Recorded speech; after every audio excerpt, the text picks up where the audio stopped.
रुसी क्रान्ति 20औं शताब्दीमा घटेको घटनाहरूमध्ये सबैभन्दा महत्त्वपूर्ण घटना मानिन्छ।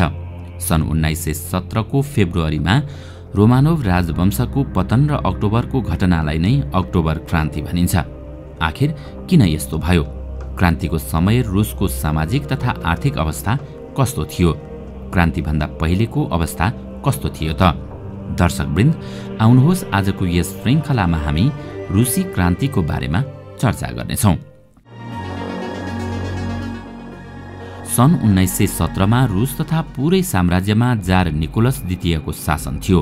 मस्को आसपास पर्ने भूक्षेत्रका साथै अहिलेको फिनल्यान्ड, लात्भिया, लिथुआनिया, इस्टोनिया तथा युक्रेन, बेलारुसका केही भागहरू रुसी साम्राज्यकै हिस्सा थिए।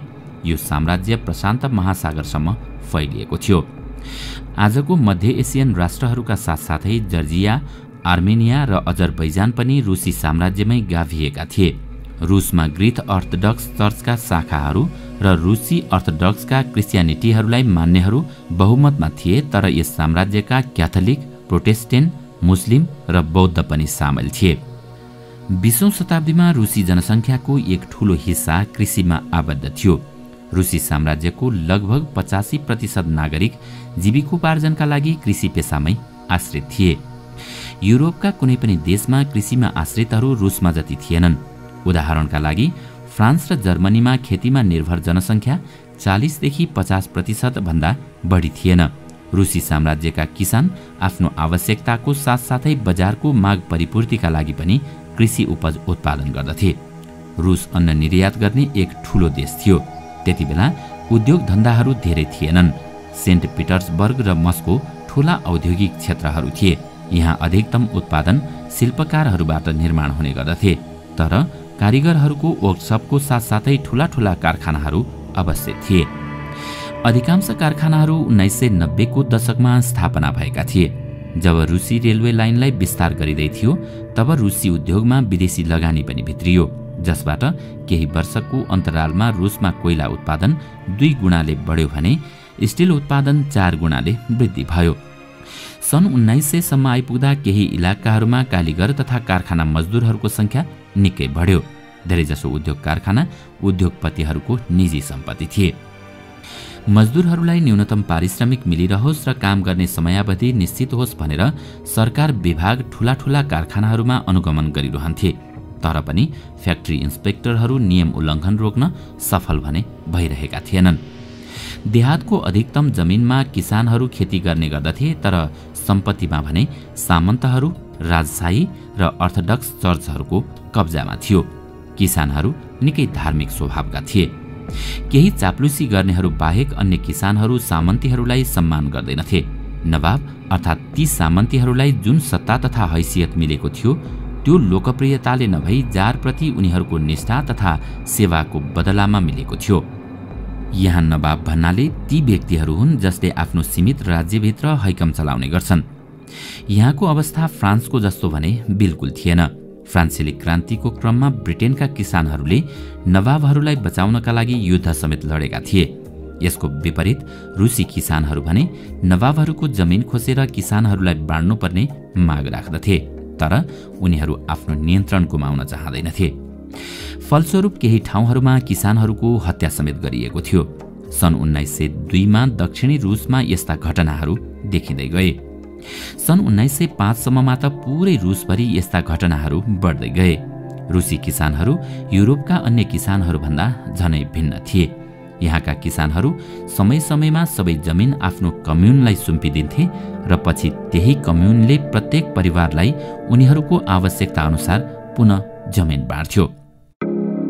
रुसमा समाजवाद। सन् 1914 भन्दा पहिले रुसमा सबै राजनीतिक पार्टीहरू गैर कानुनी थिए। मार्क्सको विचारलाई अनुसरण गर्ने समाजवादीहरूले सन् 1898 मै Russia social democratic workers party अर्थात् रुसी सामाजिक लोकतान्त्रिक श्रमिक पार्टी गठन गरिएको थियो। सरकारको आतंकका कारण यो पार्टी गैर कानुनी संगठनको रूपमा काम गर्दथ्यो। यस पार्टीको आफ्नो एक अखबार पनि थियो, जसबाट यस पार्टीले मजदुरहरूलाई संगठन गर्दै सरकार विरुद्ध आन्दोलन, हडताल आदि विभिन्न गतिविधिमा संलग्न गरायो। 1890 को दशकमा रुसका ग्रामीण इलाकामा रुसी समाजवादी निकै सक्रिय हुँदै थिए। सन् 1900 मा पुग्दा उनीहरूले समाजवादी क्रान्तिकारी पार्टी सोसियलिस्ट रेभोल्युसनरी पार्टीको गठन गरे। यस पार्टीले किसानहरूको हक अधिकारका लागि सङ्घर्ष गर्यो र सामन्तहरूको कब्जामा रहेको जमिन तत्काल किसानहरूलाई सुम्पिन माग गर्यो। यता किसानहरूको मागमा सामाजिक लोकतन्त्रवादी खेमा समाजवादी क्रान्तिकारीहरूसँग सहमत थिएन। लेनिनले किसानहरूमा एकजुट नभएको बताए। किसानहरू बाँडिएका पनि थिए, कोही गरिब थिए त कोही निकै धनी पनि थिए, केही मजदुर थिए भने केही पुँजीपति पनि थिए। यी सबै कारणहरूले गर्दा सबै समाजवादीहरू आन्दोलनका हिस्सा बन्न सक्दैनथ्यो। सोही अनुसार संगठनको रणनीतिको अलावा पार्टीभित्रै पनि विभिन्न मतभेद थिए। बोल्सेविक पार्टीको नेतृत्वकर्ता भ्लादिमिर लेनिनको मान्यता थियो कि जारद्वारा शासित रुस जस्तो दमनकारी समाजमा पार्टी अत्यन्तै अनुशासित हुनुपर्छ र आफ्नो सदस्यहरूमा पार्टीको पूरै नियन्त्रण हुनुपर्छ।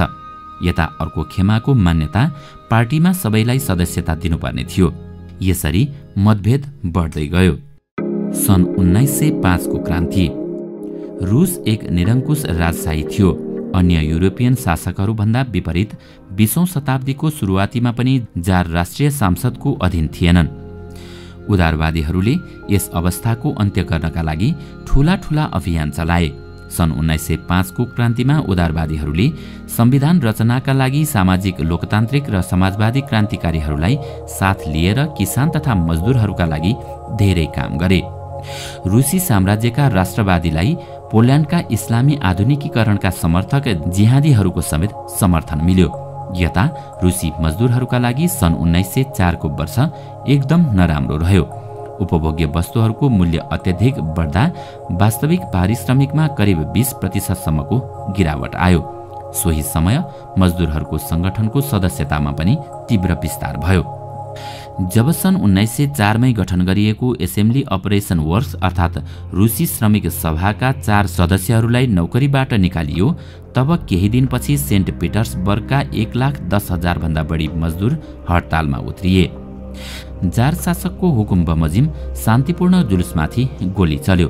जब गोली चल्यो, आन्दोलनकारीहरू थप आक्रोशित हुँदै झनै देशव्यापी रूपमा जुलुस प्रदर्शन, हडताल, आन्दोलन, सशस्त्र विद्रोहमा उत्रिए।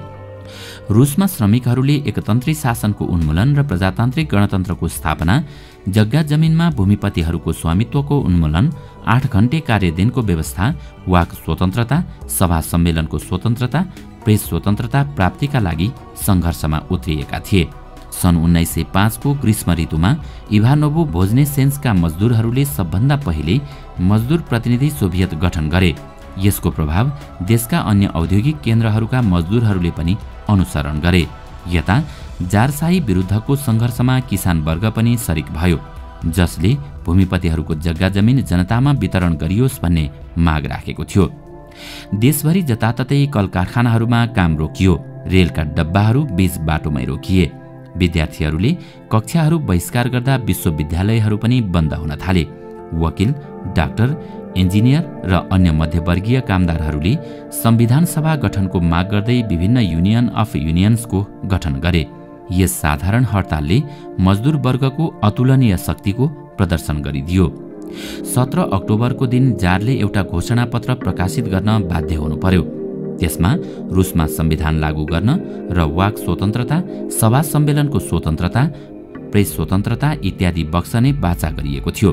तर जार शाहीको भित्री उद्देश्य बाचा पूरा गर्नुभन्दा पनि हडताललाई मत्थर पार्नु थियो। जार शासकले आफ्नो बाचा पूरा नगर्दा सन् 1905 को डिसेम्बर महिनामा मस्कोमा सशस्त्र विद्रोह सुरु भयो। यस विद्रोहमा सामाजिक प्रजातन्त्रवादीहरू तथा बोल्सेभिकहरूद्वारा नेतृत्व गरिएका मजदुरहरू मोर्चाबन्दी हुँदै भारी तोपहरूले सुसज्जित भई जारशाही फौजको विरुद्ध डटेर वीरतापूर्वक सङ्ग्राम गरे। सन् 1906 मा हडतालहरूमा 10 लाख भन्दा बढी मजदुरहरूले भाग लिएका थिए। यस विद्रोहमा विविध परिस्थितिका कारण प्रथम रुसी क्रान्ति सफल हुन सकेन, तर त्यसको ऐतिहासिक महत्त्व भने निकै असरदार भयो, किनकि यसैको जगमा सन् 1917 को अक्टोबर क्रान्ति सफल हुन पुग्यो। प्रथम विश्वयुद्धमा जनताले जारलाई साथ दिए, तर जब युद्ध लम्बिँदै गयो तब जारले ड्युमामा रहेको मुख्य पार्टीहरूसँग सल्लाह लिनै छोडे। सन् 1917 सम्म करिब 17 लाख रुसी सैनिकहरूले ज्यान गुमाइसकेका थिए। यसरी ठूलो मात्रामा भएको यस विनाशबाट रुसमा करिब 30 लाख भन्दा बढी मानिस घरबार विहीन भएका थिए। अब सरकार तथा जार दुवै जनताको नजरमा अलोकप्रिय भइसकेका थिए। दर्शकवृन्द, आउनुहोस् आजको यस श्रृङ्खलामा हामी रुसी क्रान्तिको बारेमा विशेष चर्चा गर्नेछौँ। निरन्तरको युद्ध कतै जय त कतै पराजयसँगै सिपाहीहरू पनि वाक्क दिक्क भइसकेका थिए। उनीहरू पनि युद्धमा सहभागी हुन चाहँदैनथे। प्रथम विश्वयुद्धमा रुसलाई औद्योगिक क्षेत्रमा नराम्रो असर पर्न गयो। स्वदेशी उत्पादन तथा उद्योगहरू धराशायी भएसँगै बाहिरबाट हुने आपूर्ति पनि रोकियो, किनकि बाल्टिक समुद्र भएर विदेशबाट जुन सामग्री आउँथ्यो त्यहाँ जर्मनले कब्जा जमाइसकेको थियो। युरोपका अन्य देशहरूको तुलनामा रुसका उद्योगहरू धराशायी बन्दै गए। पेट्रोग्रादमा फेब्रुअरीमा भएको क्रान्ति। सन् 1917 को फेब्रुअरी 22 मा एक कारखानामा तालाबन्दीको घोषणा गरियो। त्यसको एक दिनपछि तालाबन्दी गर्ने मजदुरहरूको पक्षमा अन्य 50 कारखानामा कार्यरत मजदुरहरूले पनि हडतालमा सहभागिता जनाए। धेरै कल कारखानाहरूमा हडतालको नेतृत्व महिलाहरूले गरिरहेका थिए।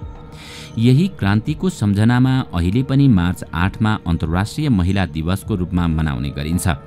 आन्दोलित मजदुरहरू बस्ती पार गरेर राजधानीको मुख्य सडक भई महल नजिक पुग्दै थिए। यति बेलासम्म कुनै पनि राजनीतिक पार्टी वा संगठनहरूले आन्दोलनलाई सक्रिय रूपमा सञ्चालन गरिरहेका थिएनन्। जब शहरका विशाल बस्तीहरू अनि सरकारी संरचनाहरूलाई मजदुरहरूले घेरे, तब सरकारले कर्फ्यूको आदेश दियो। कर्फ्यूका कारण त्यो दिन प्रदर्शनकारी साँझसम्म तितर-बितर हुँदा समय त्यसै बित्यो। करिब 2 दिन शान्त बसेका मजदुरहरू फेब्रुअरी 24 र 25 को दिन फेरि आन्दोलन गर्नका लागि एकजुट हुँदै थिए। यता जसरी पनि आन्दोलनलाई दबाउने मनस्थितिमा पुगेको सरकारले उनीहरूमाथि नजर राख्नकै लागि घोडसवार सैनिकहरूको पूर्व तयारी गरिसकेको थियो। यसैबीच 25 फेब्रुअरीमा सरकारले ड्युमालाई बर्खास्त गरिदियो। सरकारको उक्त कदमको विरुद्धमा राजनीतिज्ञहरूले विभिन्न आलोचना र टिप्पणी गर्न थाले। 26 फेब्रुअरीका दिन प्रदर्शनकारीहरू मुख्यालयको बायाँ इलाकामा सङ्गठित भए। 27 फेब्रुअरीमा उनीहरूले प्रहरी मुख्यालयहरूमा आक्रमण गरेर तहस-नहस गरिदिए। तलब भत्ता, भोजन, मजदुरीको समय र लोकतान्त्रिक मूल्य मान्यताहरूको नारा लगाउँदै मजदुरसहित कैयौं मानिस सडकमा ओर्लिए। सरकारले यस अवस्थालाई नियन्त्रणमा लिनका लागि फेरि घोडसवार सैनिक तैनाथ गरिदियो, तर सैनिकहरूले प्रदर्शनकारीहरूमाथि गोली चलाउन अस्वीकार गरे। आदेशको अस्वीकार गर्दै रिसाएका एक रेजिमेन्ट सैनिकले आफ्ना क्याप्टेनमाथि नै गोली चलाए। यस लगत्तै 3 अन्य रेजिमेन्ट सैनिकले पनि यसै गरी गोली चलाए। अब आन्दोलनले अर्कै मोड लिँदै थियो। आन्दोलनकारीहरूलाई अब सैनिकहरूले पनि साथ दिँदै थिए। त्यस साँझ सिपाही र मजदुर एक सोभियत परिषद गठन गर्नका लागि सोही सरकारी संरचनामा जम्मा भए, जहाँ ड्युमाको बैठक बस्ने गर्थ्यो र यहीँबाट जन्म भयो पेट्रोग्राद सोभियत। यसको दोस्रो दिन एक सैनिक कमान्डर सहितको प्रतिनिधि मण्डल शासक जारलाई भेट्न गयो र त्यस प्रतिनिधि मण्डलले तत्काल राजगद्दी छाड्न अनुरोध गर्यो। अन्ततः शासक जारले सैनिक कमान्डरहरूको कुरामा सहमत जनाउँदै सन् 1917 मार्च 2 मा राजगद्दी छोड्यो। सोभियत र ड्युमाको प्रतिनिधिहरूले देश तथा शासन चलाउनका लागि एक अन्तरिम सरकार बनाए। यसबाट रुसको भविष्यको बारेमा सबै फैसला लिने जिम्मेवारी संविधान सभालाई सुम्पने र यसको चुनाव देशको मताधिकारको आधारमा गर्ने निर्णय गरियो। अब राजशाहीलाई सत्ताबाट हटाएर क्रान्तिको झण्डा पेट्रोग्रादका जनताको हातमा पुगिसकेको थियो। अन्तरिम सरकारमा सैनिक अधिकारी, भूस्वामी र उद्योगपति प्रभावशाली थिए। यता उदारवादी र समाजवादीहरू छिटोभन्दा छिटो निर्वाचित सरकार गठन गर्नुपर्ने बताइरहेका थिए। देशमा राजसत्ताको अन्त्यसँगै जनसभा तथा अन्य भेला गर्न नपाउने प्रतिबन्ध हटाइयो। निर्वाचनको तरिका भने सबै ठाउँमा एकनाश थिएन, तर पेट्रोग्राद सोभियतको आग्रहमा सबै ठाउँमा पेट्रोग्राद नै बनाइयो। सन् 1917 को अप्रिलमा बोल्सेभिकका निर्वाचित नेता भ्लादिमिर लेनिन रुस फर्किआए। लेनिनको नेतृत्वमा बोल्सेभिक सन् 1914 देखि नै युद्ध गरिरहेको थियो। उनको मान्यता थियो कि सोभियतले सत्ता आफ्नै हातमा लिनुपर्छ। लेनिनले आह्वान गरे कि युद्ध समाप्त गरियोस्, किसानहरूलाई सबै जमिन फिर्ता दिइयोस् र सबै बैंकहरूलाई राष्ट्रियकरण गरियोस्। लेनिनले गरेका यी 3 मागहरूलाई लेनिनको अप्रिल थेसिसको नामले चिनिन्छ। उनले उद्घोष गरे कि अब आफ्नो उद्देश्य स्पष्ट पार्नका लागि बोल्सेभिक पार्टीको नाम कम्युनिस्ट पार्टी राखिनुपर्छ। बोल्सेभिक पार्टीका अधिकतम नेता कार्यकर्ताहरू अप्रिल थेसिसको बारेमा सुनेर अचम्मित भए। समाजवादी क्रान्तिका लागि अझै उपयुक्त समय नआएको यस थेसिसको मान्यता थियो। त्यसैले तत्कालका लागि अन्तरिम सरकारलाई नै निरन्तरता दिने उनीहरूले निर्णय गरे। तर केही समय पश्चात घटनाहरूले सबै नेता कार्यकर्ताको सोच नै परिवर्तन गरिदियो। लेनिनको प्रस्तावले पूर्णता नपाएपछि मजदुर आन्दोलन एकाएक छर्कियो। औद्योगिक इलाकाहरूमा विभिन्न सङ्घर्ष समितिहरू बनाइन थालियो। यी समितिहरूको माध्यमबाट मजदुरहरूले उद्योग सञ्चालकहरूको तौर तरिकामा सवाल उठाउन थाले। ट्रेड युनियनहरूको सङ्ख्या बढ्दै गयो। सेनामा पनि सिपाहीहरूका विभिन्न समितिहरू बन्न थाले। जुनमा करिब 500 जना सोभियतहरूले कङ्ग्रेसमा आफ्ना प्रतिनिधि पठाए। अब बिस्तारै अन्तरिम सरकारको तागत कम हुँदै गयो भने बोल्सेभिकको शक्ति बढ्दै गयो। सरकार पनि जनताहरूको आवाज दबाउनका लागि विभिन्न षड्यन्त्र रच्न थाल्यो। सरकारका विरुद्धमा आवाज उठाउनेहरूलाई रोक्नका लागि मजदुर नेताहरूलाई गिरफ्तार गर्न सुरु गरियो। सन् 1917 जुलाईमा बोल्सेभिक पार्टीद्वारा आयोजित एक विशाल सभालाई भारी दमन गरियो। अधिकांश बोल्सेभिक नेता तथा कार्यकर्ताहरूले लुक्नुपर्ने अवस्था सिर्जना भयो। यता गाउँबाट किसान तथा उनीहरूका समाजवादी नेताहरू भने भूमि पुनर्वितरणको लागि सरकारलाई दबाव दिइरहेका थिए। यस कामका लागि भूमि समिति गठन गरियो। सामाजिक क्रान्तिकारीहरूबाट प्रेरणा तथा प्रोत्साहन लिई जुलाईदेखि सेप्टेम्बरसम्म किसानहरूले धेरै जमिनमा कब्जा जमाए। अक्टोबर 1917 को क्रान्ति। अन्तरिम सरकार र बोल्सेभिक बीच टकराव बढ्दै जान थालेपछि लेनिनले अनुमान गर्दै थिए कि अब अन्तरिम सरकारले तानाशाही घोषणा गर्न सक्छ।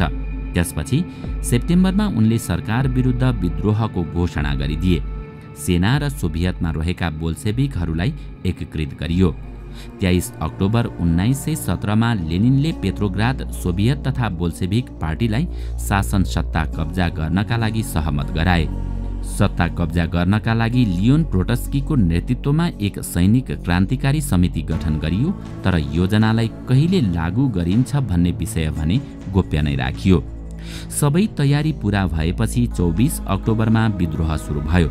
सङ्कटको अवस्थालाई ध्यानमा राख्दै प्रधानमन्त्री बाहिर गए। यही बेला केही बेर सरकारी वफादार सैनिकहरूले बोल्सेभिकहरूको समाचार माध्यमहरूमा घेरा हाले र जटिल अवस्थाको पूर्वानुमान गर्दै टेलिफोन तथा टेलिग्राफमा नियन्त्रण गरी विन्टर प्यालेसको रक्षाका लागि सरकार समर्थक सैनिकहरूलाई पठाइयो। यता क्रान्तिकारी समितिले पनि आफ्ना सैनिकहरूलाई तयारी अवस्थामा बस्नका लागि आदेश दियो। उनीहरूलाई सरकारी अफिसहरूमा कब्जा गर्न र मन्त्रीहरूलाई गिरफ्तार गर्न आदेश दिइयो। सोही दिन अरोरा नामक युद्धपोतले विन्टर प्यालेसमा बमबारी गरिरहँदा अन्य युद्धपोतहरूले पनि नेवाको बाटो भएर अगाडि बढ्दै विभिन्न सैनिक इलाकाहरूलाई आफ्नो नियन्त्रणमा लिँदै गयो। साँझको समयसम्म पुरै सहर क्रान्तिकारी सैनिकहरूको कब्जामा आइसकेको थियो। सोही रात मन्त्रीहरूले आत्मसमर्पण गरे। पेट्रोग्रादमा अखिल सोभियत कङ्ग्रेसको बैठक बस्यो र बहुमतले बोल्सेभिकहरूको कारबाहीको समर्थन गरे। यसका साथै अन्य सहरहरूमा समेत युद्धको अवस्था सिर्जना हुँदै गयो। विद्रोही र सरकारी दुवै तर्फबाट निकै गोलाबारी हुँदा व्यापक युद्ध हुन गयो। मुख्य गरी मस्कोमा निकै लामो समयसम्म सङ्घर्ष चल्यो। तर डिसेम्बरसम्म आइपुग्दा मस्को तथा पेट्रोग्राद इलाकामा बोल्सेभिकहरूले कब्जा जमाइसकेका थिए। रुसी क्रान्ति तथा सोभियत सङ्घको वैश्विक प्रभाव। बोल्सेभिकहरूले जसरी सत्ता कब्जा गरेका थिए र जसरी उनीहरूले शासन चलाए त्यसमा युरोपका धेरै समाजवादी पार्टीहरू सहमत थिएनन्। तर उनीहरूको राज्य स्थापना गर्ने शैलीलाई विश्व जगतले चासोको रूपमा हेरिरहेको थियो। धेरै देशहरूमा कम्युनिस्ट पार्टीहरूको गठन गरियो। जस्तै इङ्ल्यान्डमा कम्युनिस्ट पार्टी स्थापनासँगै ग्रेट ब्रिटेनको स्थापना गरियो। बोल्सेभिकहरूले उपनिवेशका नागरिकहरूलाई स्वतन्त्रता अपनाउन उत्साहित गरे। जब दोस्रो विश्वयुद्ध सुरु भयो तब सोभियत संघलाई एक वैश्विक पहिचान र हैसियत मिलिसकेको थियो। तर 50 को दशकसम्म देशभित्र पनि सोभियत संघको शासन शैली रुसी क्रान्तिको आदर्श अनुसार नभएको भनी सर्वत्र चर्चाको विषय बनिरहेको थियो। विश्व समाजवादी आन्दोलनमा पनि यस कुरामा समर्थन गरिएको थियो कि सोभियत संघमा सबै कुरा नीतिगत छैनन्। तर कुनै एक समयमा निकै पिछडिएको देश केही समयभित्रै विश्व महाशक्ति बनिसकेको थियो। उद्योग धन्दा तथा कल कारखानाहरू खुलिसकेका थिए भने गरिबी निकै कम भइसकेको थियो। तर नागरिकहरूलाई भने स्वतन्त्रता दिइएको थिएन। जहाँ विकास परियोजनाहरूलाई दमनकारी नीति अनुसार लागू गरिएको थियो। अब 20औं शताब्दीसम्म आइपुग्दा त एक समाजवादी देशको रूपमा सोभियत संघको प्रतिष्ठा निकै कम भइसकेको थियो। त्यहाँका नागरिकहरू समाजवादका आदर्शहरूलाई सम्मान गर्दथे, तर धेरै देशमा समाजवादको बारेमा फरक ढङ्गले पुनर्विचार गरिन थालियो। अक्टोबर पश्चात के परिवर्तन भयो त? बोल्सेभिक पार्टीको नाम परिवर्तन गरेर रुसी कम्युनिस्ट पार्टी राखियो। सन् 1917 नोभेम्बरमा बोल्सेभिकहरूले संविधान सभाका लागि चुनाव गराए, तर यसमा बोल्सेभिकहरूले बहुमत ल्याउन सकेनन्। सन् 1918 जनवरीमा एसेम्ब्लीले बोल्सेभिकहरूको प्रस्ताव खारेज गरिदियो, तर यता लेनिनले भने एसेम्ब्ली नै खारेज गरिदिए। उनका अनुसार अनिश्चित समयमा चुनिएको एसेम्ब्ली भन्दा अखिल रुसी सोभियत कांग्रेस कैयौं गुणा बढी लोकतान्त्रिक संस्था हो। सन् 1918 मार्चमा अन्य राजनीतिक सहयोगीहरूको असहमतिका बावजुद बोल्सेभिकहरूले ब्रेस्लिटस्कमा जर्मनसँग सन्धि गर्यो। यसपछि आगामी निर्वाचनमा बोल्सेभिक पार्टी अखिल रुसी सोभियत कांग्रेससँग प्रतिस्पर्धा गर्ने एक मात्रै पार्टी रह्यो। बोल्सेभिक निजी सम्पत्तिको व्यवस्थाबारे पूर्ण रूपमा असहमत थियो। बोल्सेभिकले अधिकतम बैंक तथा उद्योगहरू सन् 1917 नोभेम्बरमै राष्ट्रियकरण गरिदिएको थियो र स्वामित्व सरकारको नियन्त्रणमा आइसकेको थियो। जमिनलाई सामाजिक सम्पत्ति घोषित गरियो। किसानहरूलाई सामन्तहरूको जमिन कब्जा गर्ने पूर्ण छुट दिइएको थियो। शहरमा बोल्सेभिकहरूले पसलका लागि पर्याप्त ठाउँ छोडेर ठूला बिल्डिङहरूलाई साना बनाइयो ताकि बेघरहरूलाई आवास मिलोस्। बोल्सेभिकहरूले पुरानो रूढिवादी परम्परालाई समेत खारेज गरिदियो। परिवर्तन दर्शाउनका लागि सेना तथा सरकारी वर्दी समेत परिवर्तन गरियो, जसको लागि 1918 मा एक परियोजना परिधान आयोजना गरियो, जसमा सोभियत टोपी बुदिनोभका समेत चुनियो। यसरी विकास र परिवर्तन हुँदै यो क्रान्ति अगाडि बढ्यो र बन्यो समृद्ध सोभियत संघ अर्थात् रुस। दर्शकवृन्द, आजको श्रृङ्खला तपाईलाई कस्तो लाग्यो? हामीलाई कमेन्टमा अवश्य बताउनुहोला। साथै आजको श्रृङ्खला तपाईलाई राम्रो लाग्यो भने लाइक तथा शेयर गरी हाम्रो च्यानललाई सब्स्क्राइब गर्न नभुल्नुहोला र साथमा रहेको बेल आइकन पनि थिच्नुहोस् ताकि हामीले अपलोड गर्ने नयाँ भिडियोको जानकारी सबैभन्दा पहिला तपाईलाई प्राप्त होस्। आजका लागि यति नै। अर्को भिडियोमा अझै रोचक तथ्यहरू लिएर आउने नै छौं। तबसम्मका लागि बिदा दिनुहोस्। नमस्कार।